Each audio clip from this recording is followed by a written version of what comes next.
शुभ सकाळ सर्वांना। तर मला आज लवकर उठायचं होतं आणि घरातलं सर्व स्वच्छ करून आवरून घ्यायचं होतं। सर्वात पहिले मी फ्रेश झाली, त्याच्यानंतर घरदार छान असे झाडून घेतले, पुसून घेतले आणि सुरुवात केली स्वयंपाकाला। तर स्वयंपाकाला सुरुवात करताना मी सर्वात पहिले गॅसवर अशी छान स्वस्तिक काढून घेतली, ओट्यावरही स्वस्तिक काढून घेतले आणि नमस्कार करून पुढं मी स्वयंपाकाला सुरुवात केली, कारण आज होती अक्षय तृतीया। तर सर्वात पहिले मी अग्निदेवताची पूजा करून, गॅसची पूजा करून, ओट्याची पूजा करून स्वयंपाकाला सुरुवात करणार होती। तर मी सर्वात पहिले भात तर चढवून दिलेला होता।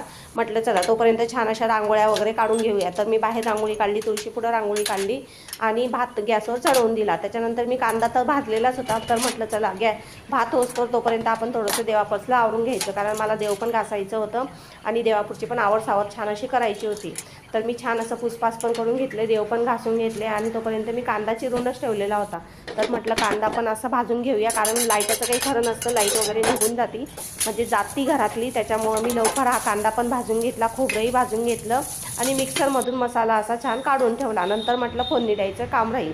तर त्याच्यानंतर मी म्हटलं चला आता देवपूजा करायची आहे, तर छान अशी साडी घालायची। मग मी छान साडी घातली, देवाची पूजा केली, आरती केली, हात जोडले, माथा टेकला आणि छान मस्त अशी रांगोळी काढली।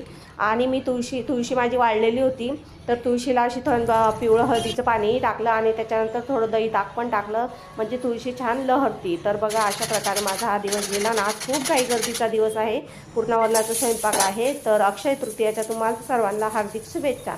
तर हा ब्लॉग कसा वाटला नक्की लाईक कमेंट करून